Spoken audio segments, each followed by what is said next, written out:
अभी नहीं तो लेके रहेंगे, लेके रहेंगे, लेके रहेंगे। देना पड़ेगा, देना पड़ेगा, देना पड़ेगा। अभी नहीं तो, अभी नहीं तो, अभी नहीं तो।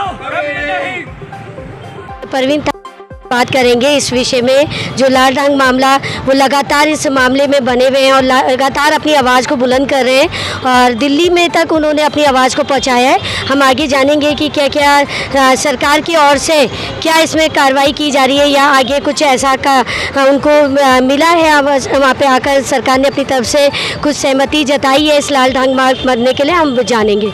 सर, जैसे आप लगातार लाल ढंग के लिए अपनी आवाज़ को बुलंद कर रहे हैं, तो क्या सरकार की तरफ से भी आपके पास कुछ वो आया है वहाँ से कि लाल ढंग मार्ग के विषय में? नहीं, ऐसा कुछ कोई पर्सनली तो कोई मुझसे मिलने आया नहीं है, लेकिन हाँ सोशल मीडिया के माध्यम से ज़रूर ये पता चल रहा है। जैसे हमारी जो विधायक है ऋतुभूषण खंडूरी जी, पहले उन्होंने कहा कि जब मेरे पास कुछ कहने के लिए होगा तब मैं कहूँगी, अभी मैं इस पर काम कर रही हूँ। और फिर उसके कुछ दिन बाद अभी रिसेंटली एक बयान आता है कि इस पर मैं काम कर रही हूँ और जल्द ही इस पर कोई पॉजिटिव वो होगा।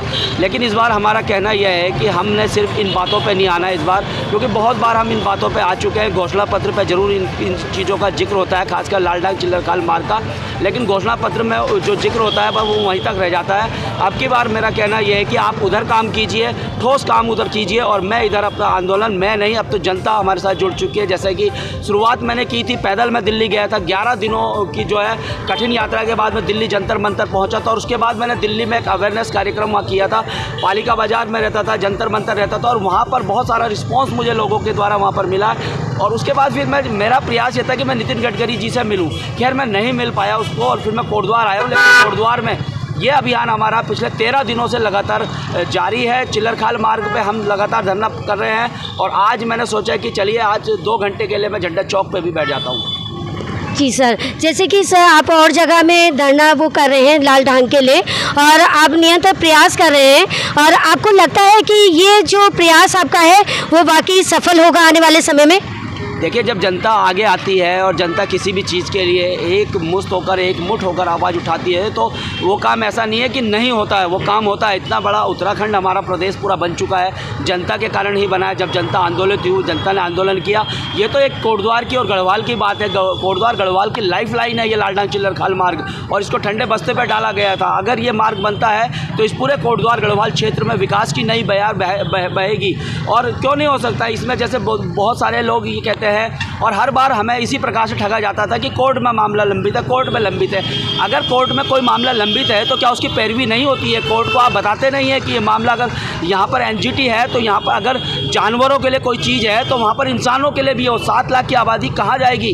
2 लाख की आबादी हमारे कोटद्वार की है, प्लस अगर 3 विधानसभाओं को और आप जोड़ोगे तो 5 लाख होती है, और प्लस 2 लाख लाल ढंग की आबादी। वो लोग कहाँ जाएंगे? आम आदमी कहाँ जाएगा? इंसान कहाँ जाएगा? जानवर के लिए जहाँ पर अधिकार है, इंसान को रहने का अधिकार नहीं है। क्या कितनी दिक्कत है पूरे इस क्षेत्र में हो रही है। ना विकास हो पा रहा है, ना हम अपनी राजधानी देहरादून जा पा रहे हैं, ना हरिद्वार जा पा रहे हैं, ना एम्स ऋषिकेश हम जा पा रहे हैं। तो हॉस्पिटल्स की आप हालत देखते हैं, रेफर सेंटर बनकर रह गया है, कुछ भी हमारे पास नहीं है। और अगर ये सब चीज़ें होती है तो बहुत सारी सुविधाएँ कोटद्वार को होंगी।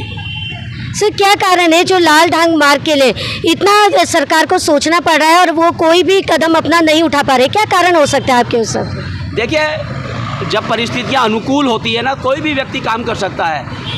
मज़ा तब आता है, या हम किसी को भी तब इंसान मानते हैं या बड़ा व्यक्ति मानते हैं जब वो प्रतिकूल परिस्थितियों में, विपरीत परिस्थितियों में काम करता है। अभी ये जो लाल ढंग चिल्लरखाल का मार्ग का जो मामला है, मैं मानता हूँ ये कोर्ट में लंबित है, लेकिन कोर्ट की आप अच्छे से पैरवी कीजिए। मेरी वहाँ पर दिल्ली में सुप्रीम कोर्ट के वकील रोहित डंडियाल जी से मेरी बातचीत हुई, और उन्होंने मुझे बताया है कि इस मामले पर कभी पैरवी की नहीं गई जिस प्रकार से पैरवी करनी चाहिए। अगर कोटद्वार कोर्ट मुझे किसी चीज़ में मुझे आरोपित करती है तो क्या मैं हाई कोर्ट नहीं जाऊंगा? क्या मैं दूसरे बेंच में नहीं जाऊंगा?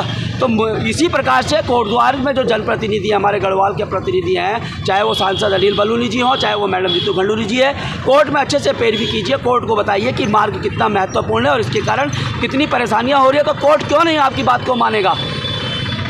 निरंतर प्रयास कर रहे हैं, और आप देख रहे हैं कि अभी जैसे आप ही बता रहे हैं कि ठंडे बस्ते वाली बात आपने कही, तो आपको क्या लगता है कि अगर आगे आपकी बात में कोई अगर कार्रवाई नहीं की जाती तो आगे आप क्या सोचते हैं कि आप क्या करेंगे उसमें? देखिए, जनता पे एक अधिकार होता है वोट का, और वोट के अकॉर्डिंग ही ये जो विधायक और सांसद बनते हैं, और जब सांसद बनते हैं या विधायक बनते हैं तो इनको गाड़ियाँ भी मिलती है, नौकर भी मिलता है, सभी कुछ फैसिलिटीज़ इनको मिलती है।